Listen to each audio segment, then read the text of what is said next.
La dee dee, 1, 2, 3, Eric the Hoffa.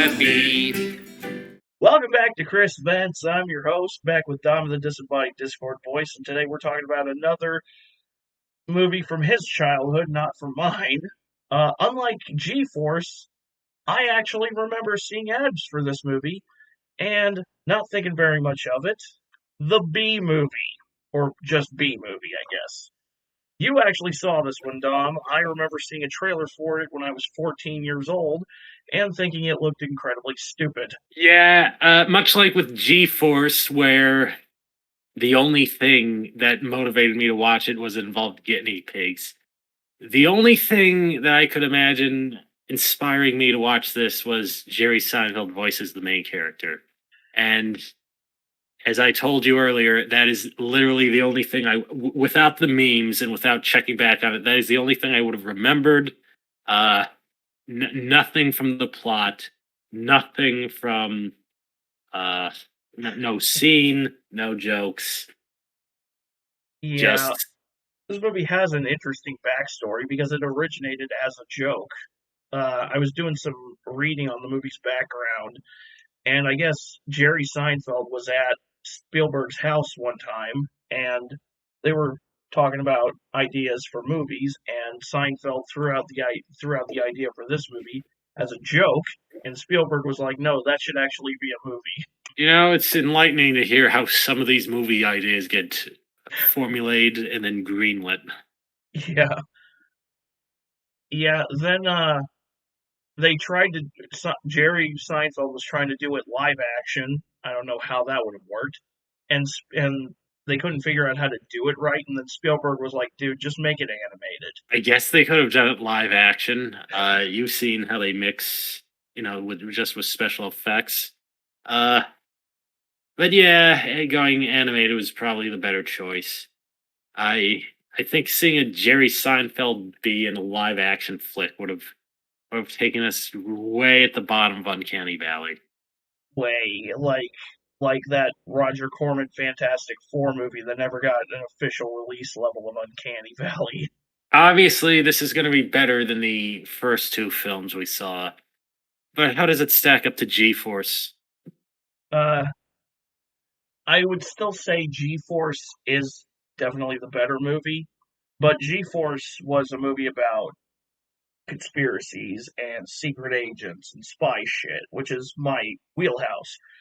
B movie is just a movie about a dude who gets over ambitious, wants more out of life, and then he learns that bees are being exploited by humans for their honey, and so he decides to sue the entire human race for damages. Yeah, I think the plot is good. Well, plot air quotes for G-Force is going to be superior, and obviously your own personal subjective experience, but just on a technical level, which movie do you think comes off better?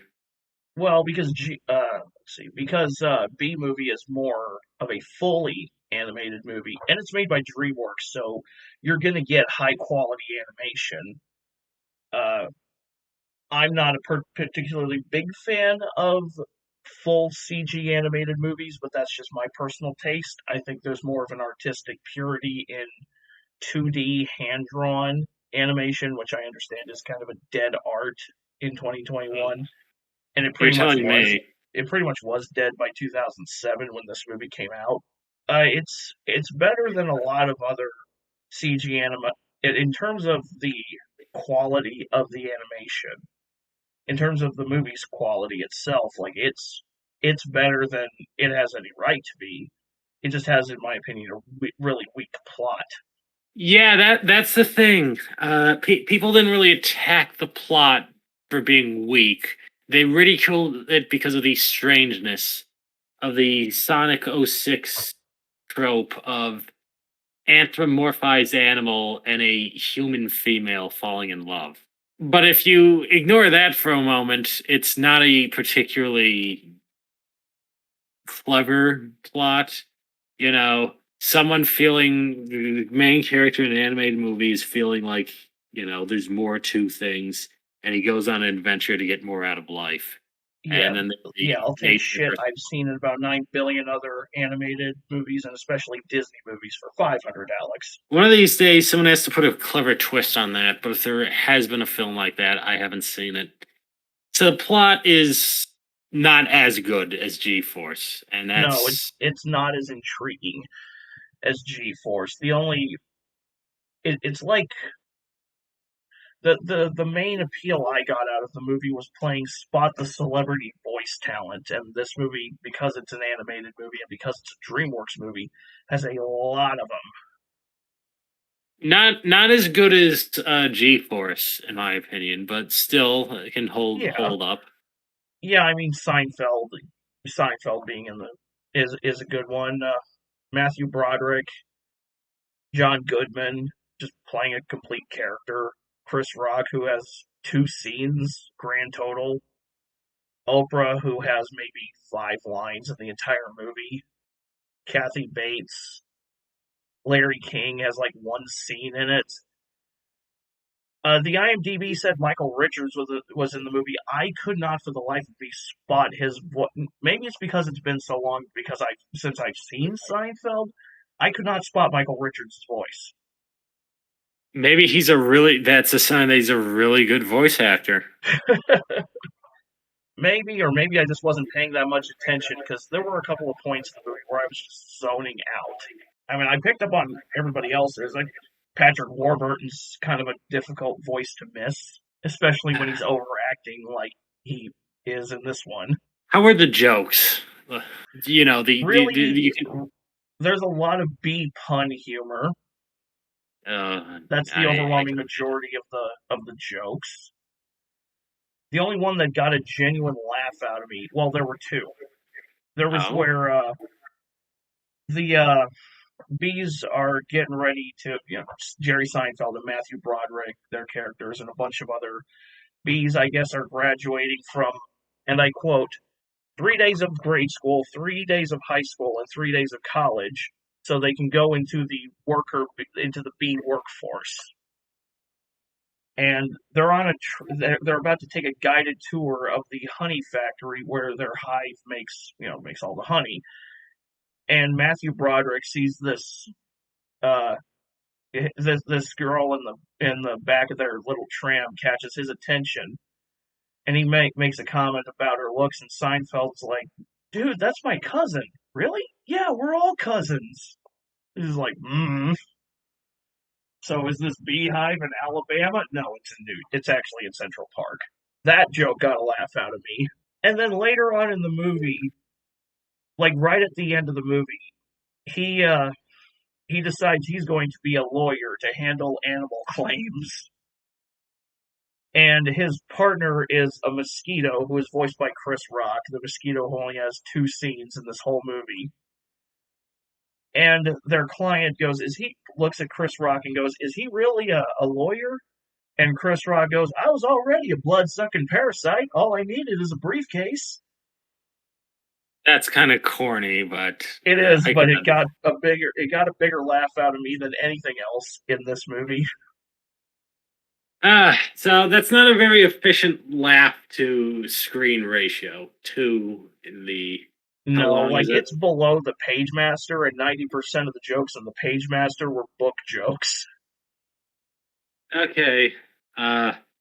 If the jokes weren't good, I'm going to assume the rest of the writing was not compelling either. Really, really basic. This movie's probably one of the more simple, like watered down, like inoffensive movies I've seen in a while. Like an Illumination movie, it's as safe and marketable as it possibly can be.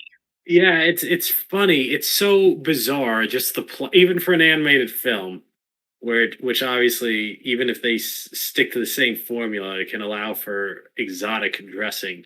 Even for that, it's really bizarre, and yet it's so basic and uninteresting in the core. Yeah, I will say at least it's not like Shark Tale, where they made the protagonist a complete asshole, and then somehow we're supposed to relate to him when he screws the pooch. And the faces on the bees aren't nearly as what the hell as they are in Shark Tale. Which I'll be honest, I haven't seen that movie since it was in theaters, and I still remember how uncanny valley the human faces on the fish were. So I'm intuiting from this is a fail on the pass or fail system. It's not a terrible movie. Like, you could probably put it on for your kids if you got Netflix, or if you end up putting it on when it's still on Netflix. That was how I watched it, and it'll probably keep them quiet for an hour and a half, but at the same time, you can find something better. There's probably better kids movies on Netflix to watch to put on for your kids. But put on Captain Underpants. That'd probably be better. Or the movie The Willoughbys, which is a Netflix exclusive, is a better movie than this one. I think you can find a lot of better movies than this. So if you're going to start listing them, we're going to be here for a while. Yeah, I'm. B movie. Jerry Seinfeld is apparently uninterested in doing a sequel. Can you imagine? He is. I guess after the movie got memed to hell and back a few years ago, there was a rumor that there could be a sequel, or there was interest in a sequel, and he was like, I don't want to make a sequel because that would take away from the uniqueness of the first movie. I don't know what kind of PCP LSD you're smoking if you think this movie's unique in any way. B movie. That's too generous. It should probably be C+ movie. Am I right? You know what? That joke is even cornier than the blood-sucking parasite one. Yes, it is. Yes, it is. But I'll let it go. Do you have anything to add? Because I really don't. How is the quality of Seinfeld's voice acting, in your opinion? And here's the thing. I like Jerry Seinfeld.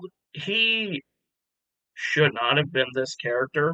Like, the way the main character of this movie is written, it probably would have made more sense to have Matthew Broderick voicing him and have Jerry Seinfeld play someone else. Yeah, I'd agree with that. I guess that's it. Despite having seen it at the time, well, maybe because of that, you know more about it than I do. Yeah, I only peripheral. I'm the non-veteran. I forgot all about it. It was too traumatizing. Well, no, it was a long time ago. I actually don't recall how I felt about the film at the time. But all that means is it didn't make a great see it. I avoided it when it first came out, and I've been avoiding it for the past 14 years. But, oh well, when you start a YouTube video series about... No, my soda's empty. When you start a YouTube video series about covering bad or kind of movies, I guess that you're eventually going to find one you've been avoiding. So the B movie, watch something else.